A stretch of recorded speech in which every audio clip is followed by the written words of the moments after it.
Hello and welcome to the Crafty Elf Workshop. In today's video, I'm going to show you how to add lights to a garland. Now this particular garland is 9 feet long. It's 2 garlands put together to make it nice and full. If you want to see how that's done, check out my other video.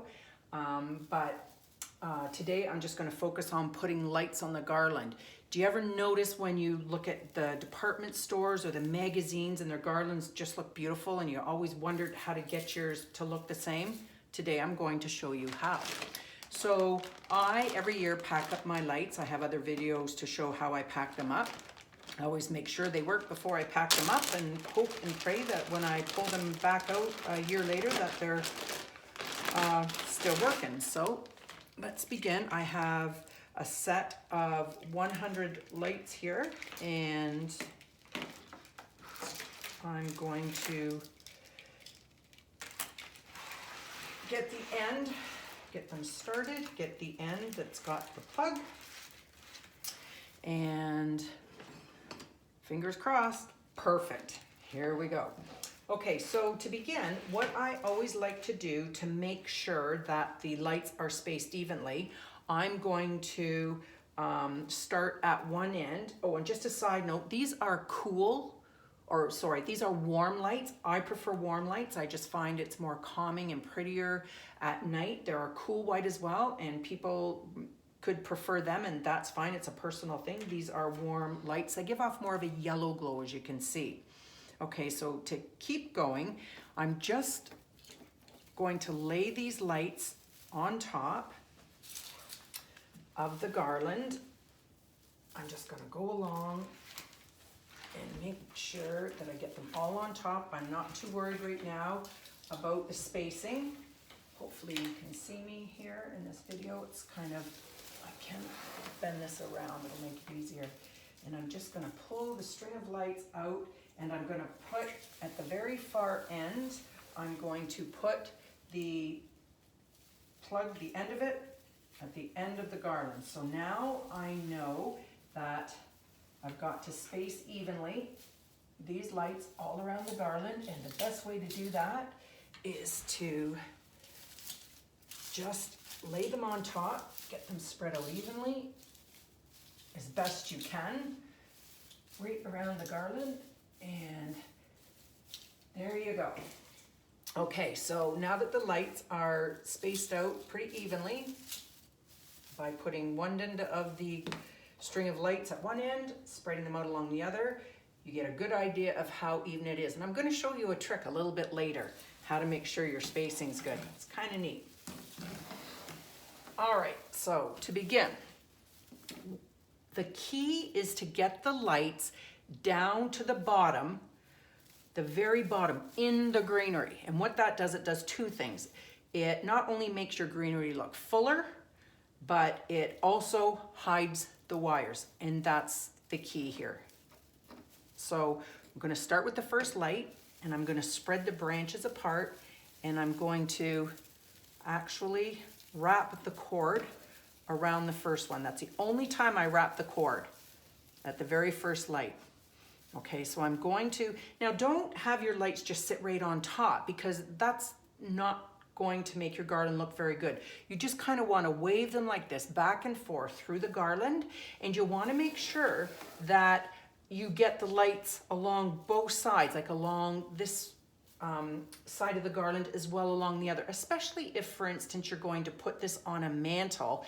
You're not going to be seeing the top of your garland. You're going to be seeing more of this side, and you want it to look real. So don't forget to make sure that when you put the lights down into the garland, you're spreading them out over the entire garland. You've got to make use of it. So to continue on, I'm going to just very carefully, hopefully you can see all this, very carefully move the branches and put the lights underneath. And I kind of use the wire of the lights to its advantage, because they're kind of thick and they're hard. So don't be afraid to move the lights around. See, for instance, I'm turning this way. I'm going to allow this light that wants to go down, and then the light that's coming up, the same thing. So I'm going to, see if I can get this up close. I'm going to bend the branch, you see it there, like over top, but then I'm also going to bend the greenery back up towards the top. And then what it does is it holds the wire. So because I'm demonstrating it, it looks like it's going to take a long time. It really doesn't, because watch, I'm just going to do it myself here without talking as I demonstrate and just show you how fast it actually can be done. And not that it's a speed race, but for those who go, oh my gosh, that takes so long, it really doesn't. Okay, so you just keep going back, making sure you're using, now for instance, instead of going that way, because this wire kind of wants to come this way, I'm going to follow it. I'm going to let it come this way. Get underneath and down around these branches. And now see, this wire here is just kind of sitting on top. So what I'm going to do is I'm going to take this branch and I'm going to bend it back, and then I'm going to find another branch in here and bend it over. So you're actually hiding the wires as well. And just keep making sure that your branches are bent up. Now, for instance, this one here, I've got a wire. So what I'm going to do is this branch, I'm going to bring it underneath and back over and stand the branch up. And by standing the branches up, you're hiding the wires. And continuing on. If you just keep spreading the branches and then moving the branches around.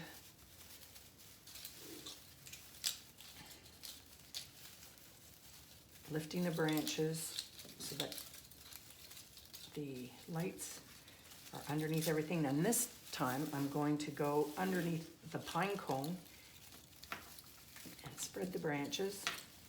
Go right around the bottom of the pine cone, down, underneath.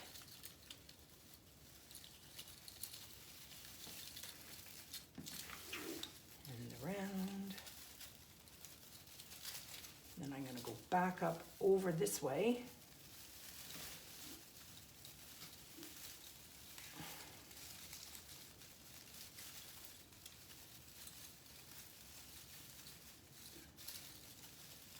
And use all those branches on your garland to your advantage. And the beauty of being artificial is that they'll bend all around and you can hide them using the greenery branches.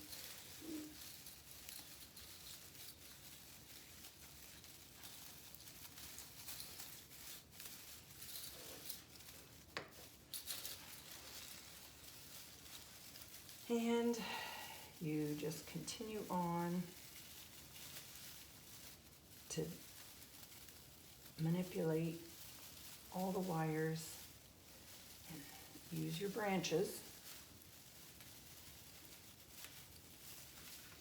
Twist your branches around.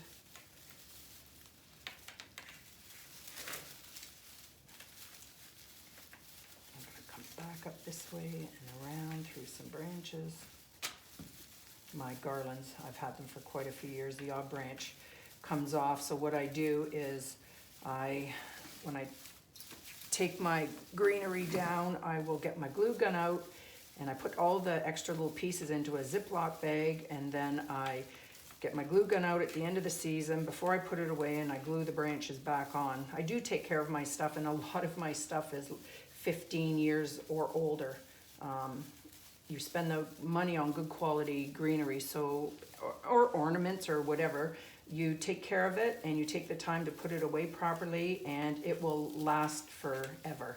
I was taught that very early on in my decorating career, for lack of a better word, and it's just something I've lived by, and it's paid off over and over again. Every year I bring my ornaments out and they look as good as new. I do have to fix them up here and there, and that's okay, but they do look as good as new. So chances are I'll probably get bored of them before they fall apart, but that hasn't happened yet. Now normally I would listen to Christmas music when I do this. It just keeps me in the mood. I've even sat down with a glass of wine and done my Christmas decorating. But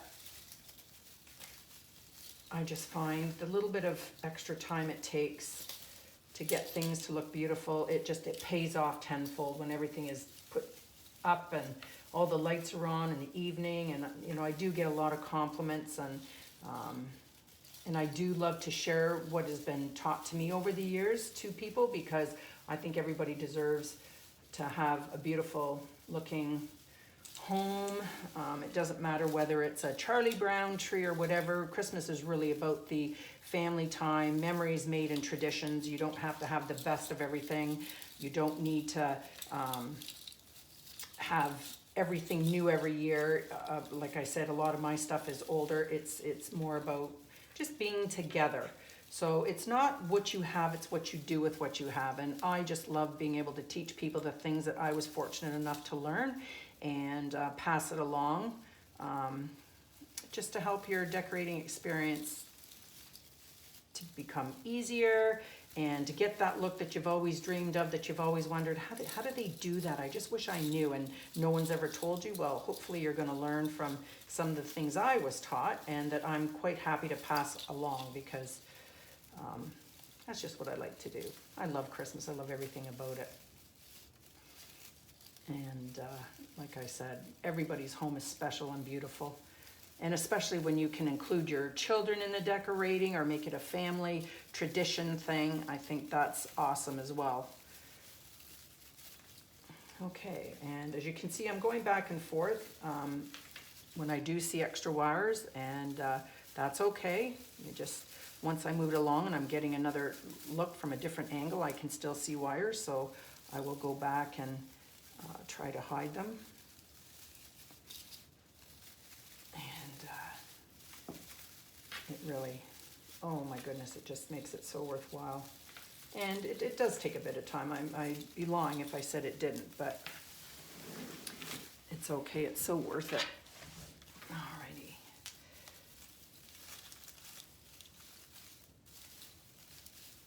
Spread the lights along.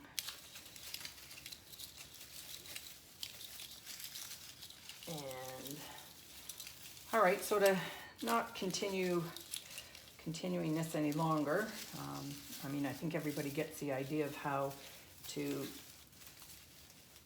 get your garland to look amazing. This is 9 feet, it's pretty long. What I'm going to do is I'm just going to show you the first, probably, well, half of the garland. It looks absolutely beautiful. You can see how the lights are all hidden, the wires are all hidden, and the garland looks nice and full, and it's just beautiful. It's simply stunning. Now, one of the tricks that I have found that you're going to thank me for, it's silly, but it works, to make sure that your lights are spaced evenly, or if you want to move a few lights around, I think I can see sort of right here, but what you do is the squint test. So if you squint at your garland when your lights are all on, you're going to be able to see where the lights are missing or should be or can be moved to. So right away when I'm squinting, I see that there's a lack of lights right here. So what I'll do is I'll just kind of pull the wires and I'll move the branches around and get so that I can fill in a few spots that are darker and that need a few more lights. It's such a cool thing. I don't know when I learned it or who told me, or when I learned it, when I found out the little squint test thing, but it actually truly works, and it works on your tree, it works on everything, anything that's lit. So anyways, it gives you a good idea of how to add lights to your garland, to hide the wires, to bring out the best in your garland, and good luck and happy decorating. And I'm so happy that you came to learn something, and I hope you did learn something. And thank you for visiting the Crafty Elf Workshop, and have yourself a great day. Bye.